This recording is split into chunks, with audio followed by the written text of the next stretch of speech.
Hi, I'm Lauren, creator of Lauren B in Occupational Therapy. I'm an OT in the inner west of Sydney in private practice. I've created this series on neurorehabilitation to help other health professionals or people with stroke or brain injury try to regain some functional use of their affected arm.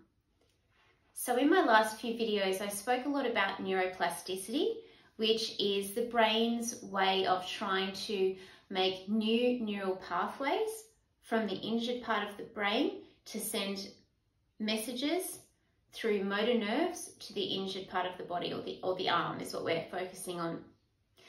So there's two interventions I want to talk about today that exist. Mental practice or mental imagery, mental rehearsal, or the same sort of concept, and mirror box therapy. And the reason I'm talking about them together is they're both very similar. They should be used in conjunction with other interventions and exercises prescribed by a health professional and not just done on their own. So mental rehearsal or mental imagery can be quite effective for someone in the early days post-stroke or brain injury, because often that's at the point where they don't have much movement at all. So just by thinking about movement and thinking about trying to flex those fingers or extend those fingers or bend that wrist or flick that wrist that way, extend it, can help to create those new bonds. We have motor nerves and motor neurons that are activated just by thought about movement. So it helps to activate and awaken them. So I had a client that used to play guitar, and after his stroke, obviously, he couldn't use that arm very well. And one of the strategies for mental practice or mental rehearsal was listening to music, closing his eyes, and pretending that he was pressing on the strings of his guitar, doing the chords. Okay, so that was just one example. So mirror box therapy, now this isn't a mirror box, but we're just going to use this one as an example. It's a little bit bigger than this.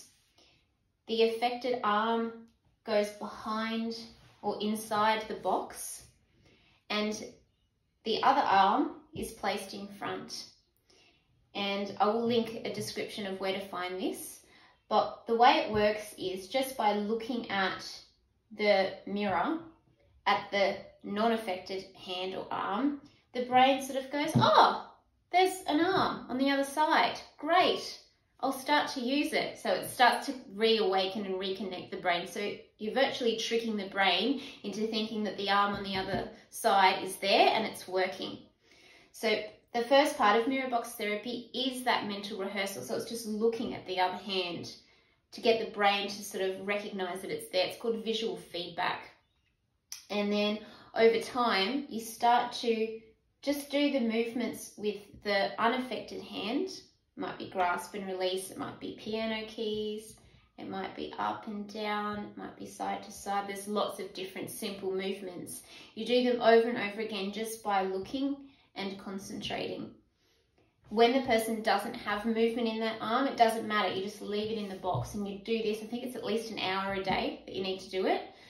And then if a person does start to have movements, they might try and also be moving that arm at the same time. But I won't get into it too much, but that's how it works. So again, both clever strategies just to help get the brain thinking about movement, reawaking those motor neurons so that when there is some movement, it just enhances the movement pathway and it helps strengthen those bonds for that neuroplasticity to occur.